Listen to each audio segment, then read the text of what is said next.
Hello guys, this is part 2 of the videos on how to install your Futaba T8J to your DJI Phantom. I've already got the receiver installed in the Phantom. Now we've just got to set up the radio. So I'm going to share with you the settings that I've used. The settings that I have used are going to be similar to the standard Phantom controller. So your top left 3 position switch will be off at the top, then home lock, then course lock. And then your right switch will be GPS, attitude mode, and then manual. But also in this new version, I'm going to be putting the FailSafe on switch D. So no matter what mode you're flying in, if you press D, you're going to go straight into FailSafe. So that's what this setup's going to be all about today. It's handy to have it this way because you can take off knowing everything's fine by just having all your switches all the way pushed down or pushed to the back if you like. And you're ready to fly in the safest mode, which is off and GPS. So let's get underway. Let's turn on our radio. What we need to do is hold the plus button here, then select a model. I've already got this set up on model 2 here because I have the failsafe on this switch. My model 1 has the same settings but without the failsafe.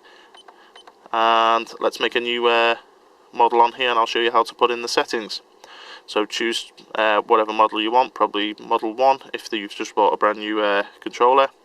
And then hold down your button to select it. It says, are you sure? And we press it again just to confirm. Now let's go and reset all the settings that come with this, because there could be settings that you don't want already pre-programmed into model 3. So we go down to execute, hold the button, it says, are you sure? We press it and it completes the reset. Press Enter to come back out. Now if you want to, you can rename your model to whatever you want. So you can put DJI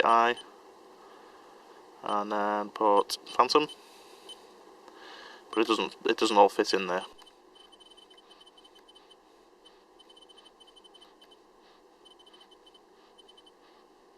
So then we just press End and we come out and that name is saved.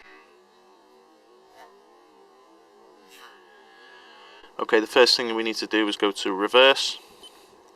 Now we need to reverse the following. ELE needs to be pushed up. It says, are you sure? Yo, yes. Then we need to go to THR. That needs to be up. Then FLP, bring that up. Are you sure? Yes. And AV1, bring that up. Are you sure? Yes. So that's the settings that you need. LE, THR, FLP, and AV1. Now these are just my particular settings. You can set them however you want, but this is how I've got the radio working and all my switches work in this particular order. So if you want to change it, then feel free to change it. This is just how I've got it. I'm no expert at this, and that's it really. Hopefully you follow this and you like it and it works for you. Okay, so the next thing we need to do is go and set the aux channels.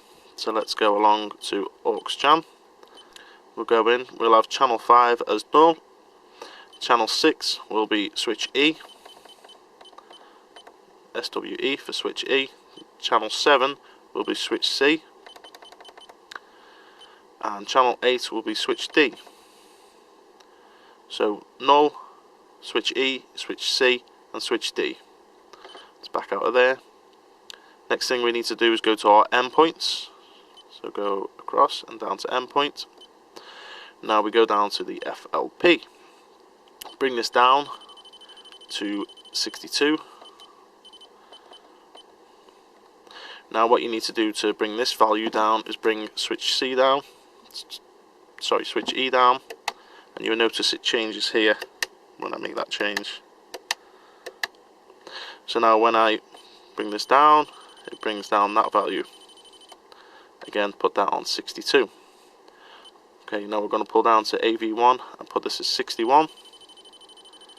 This is just my particular preference and it seems to work okay. And then we're going to pull down switch C to bring it across to that value. And this one is particularly set at 60. Okay, we can change all these later on when we go into part 3 of this video. If you need to change it, this is just the settings that work with me. So we'll back out of there. Okay, we'll go to sub trim, down to AV1, and then we're going to go +10. back out of there. Okay, we're going to set our failsafe on switch D now. So let's just have all our switches up to the top. So we go to PMix. We're going to go in there and go down to number 6 there on the curve. Go in. We're going to bring this down to 45%. Go down to number 4, bring that down to 45%. And then go down. Then you can change this. So the top is going to be off. So when the switch is up, it's off. Master is going to be AV2. And the slave is going to be AV1. You can change them by pressing the button here. So master AV2, slave AV1. The switch is going to be switch D. And then the position is going to be down, so when we pull the switch down, that's what's going to activate the mixer. So 45 and 45, then we're going to back out of there. Okay, the only last thing you can do if you want to do it is go down to failsafe. Go to your failsafe here. You can choose your failsafe by simply putting the throttle where you want it. I go up to just above 50% or halfway on the throttle, and hold it down and it records it as 53%, and that's just how I do my failsafe. And that's it. If I back out of there and back out, we have our radio programmed. Next thing we need to do is then check it on the NASA Assistant, which will be in the next video. Okay guys, thanks for watching, take care.